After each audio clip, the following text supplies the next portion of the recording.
Ahoy mates, I'm Zolanius and welcome to my den.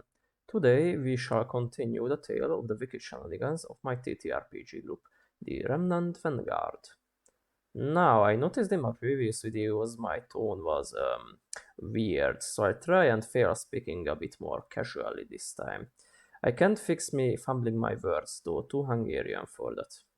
On another note, sadly, the Orcs player had to semi-permanently leave the party for work reasons, so the remaining cast is Gertok the Ogre, Sholoklas the Gatorman, Maple the Big Titty Bug Nurse, and Blizzlorg the transdimensional hentai demon. The setting is that the Remnant Court, an undead mafia, wishes to reclaim its old lands that turn into a wasteland, as their no imprisoned god cursed it so the dead don't stay dead and the living have hard time remaining so. Session 5. Previously, the party succeeded in defeating the Reveler Hunters and their long-dead posse with Cringe and Rocks, so Marge, Bart and Lisa Hunterson in tow, they returned to the village. Except Gertog the Ogre, who once again had the runs on the battlefield, so he stayed behind to finish his business. To the relief of the gamer words on wheel turning duty, their evil overlords decided to have the long-dead skeletons replace them, since they bitch less about the working conditions. Sadly, all 8 of them were needed for such a job, so the only human resources left are now the tired, unpaid interns. Giving no damn about such concerns, the party visited the blacksmith to drop down the long-dead soldiers' weaponry to be turned into scrap iron. The Crocoboy Sholoklas knocked on the door with his weird Picasso rock, which made it cringe open, to the bafflement of the blacksmith pair. They accepted the job to turn these instruments of death into an instrument of digging big enough for the 5-meter-tall ogre to use. During this, the male blacksmith corpse declares his longing for shit, as it could be dried out to make stinky but less animated fuel for the fire.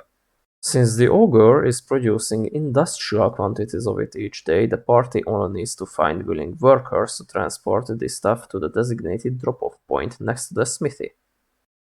However, when the job was presented to the gamer worlds, Robin Yahoo made a note of his disgust to do such work, so in a sadistic fit the party ordered them to return moving the wheel for the blacksmith, and got the skeletons to shovel shit instead.